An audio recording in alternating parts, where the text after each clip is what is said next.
Hello friends, welcome to Vethasri kitchen. இன்னைக்கு நம்ம பார்க்க போற ஸ்பெஷல் ரெசிபி ஹெல்தியான வெண்டைக்காய் வறுவல் தான் செய்ய போறோம்.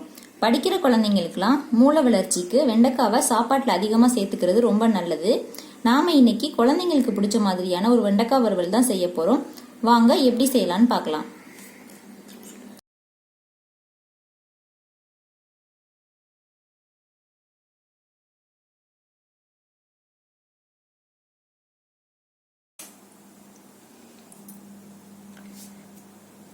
வெண்டைக்காய் வறுவல் செய்யறதுக்கு நான் ஒரு 1/2 கிலோ வெண்டைக்காய் எடுத்து நல்லா வாஷ் பண்ணிட்டு இந்த மாதிரி நல்லா பொடியா கட் பண்ணி எடுத்து வச்சிருக்கேன்.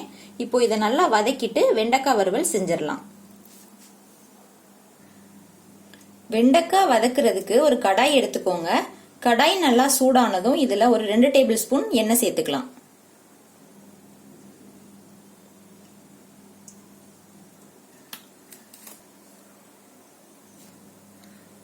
எண்ணெய் நல்லா சூடாயிருச்சு. இப்போ நம்ம கட் பண்ணி வச்சிருக்க வெண்டைக்காவை இந்த எண்ணெயில சேர்த்துக்கலாம்.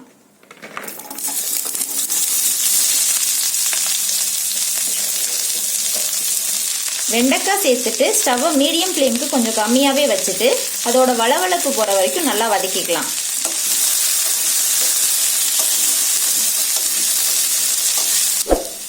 வெண்டைக்காவை கட் பண்ணிட்டு அலசிடாதீங்க, அதோட வளவளப்பு இன்னும் அதிகமாயிரும்.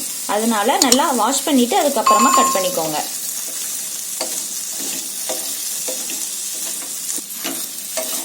வெண்டைக்காவோட வளவளப்பெல்லாம் போயிடுச்சு, கலரும் சேஞ்ச் ஆகல.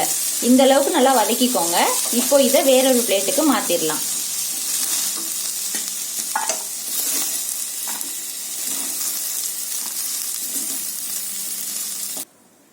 வெண்டைக்காய் வறுவல் செய்யறதுக்கு வெண்டைக்காய் வதக்குனா அதே கடாயை எடுத்துக்கோங்க. கடாய் நல்லா சூடானதும் இதுல 3 டேபிள் ஸ்பூன் எண்ணெய் சேர்த்துக்கலாம்.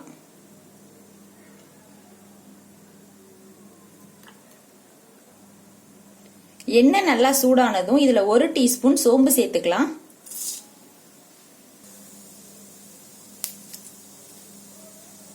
சோம்பு நல்லா பொரிஞ்சிருச்சு. இப்போ இதுல ஒரு கொத்து கருவேப்பிலை சேர்த்துக்கலாம்.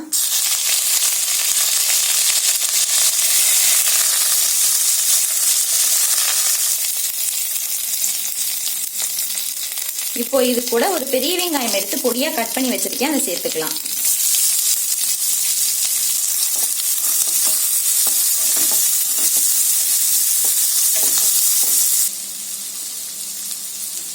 வெங்காயம் நல்லா வதங்கிருச்சு.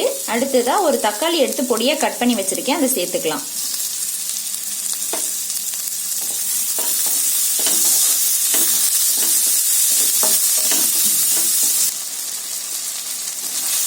தக்காளியும் நல்லா வதங்கிடுச்சு. இப்போ மசாலாலாம் சேர்த்துக்கலாம். 1/4 டீஸ்பூன் மஞ்சள் தூள், 1 டீஸ்பூன் மிளகாய் தூள், 3/4 டீஸ்பூன் அளவுக்கு மட்டன் மசாலா சேர்த்துக்கலாம். இது கூடவே இந்த வெண்டைக்காய் வறுவலுக்கு தேவையான அளவு உப்பும் சேர்த்துக்கலாம். இப்போ இந்த மசாலாலாம் பச்சை வாசனை போற வரைக்கும் நல்லா வதக்கிக்கலாம்.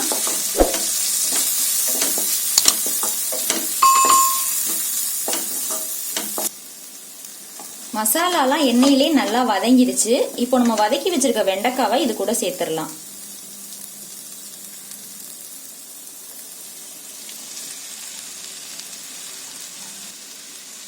இப்போ இந்த வெண்டைக்காவை மசாலா கூட சேர்த்து ஒரு 2 நிமிஷம் நல்லா கலந்து விட்டுக்கலாம்.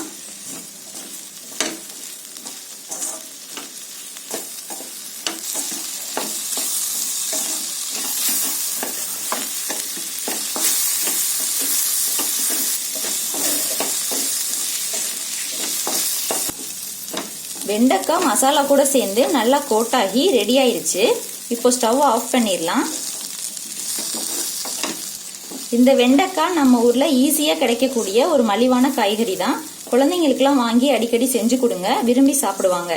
இந்த வீடியோ உங்களுக்கு பிடிச்சிருந்துச்சுன்னா என்னோட சேனலை மறக்காம சப்ஸ்கிரைப் பண்ணிக்கோங்க. தேங்க்யூ.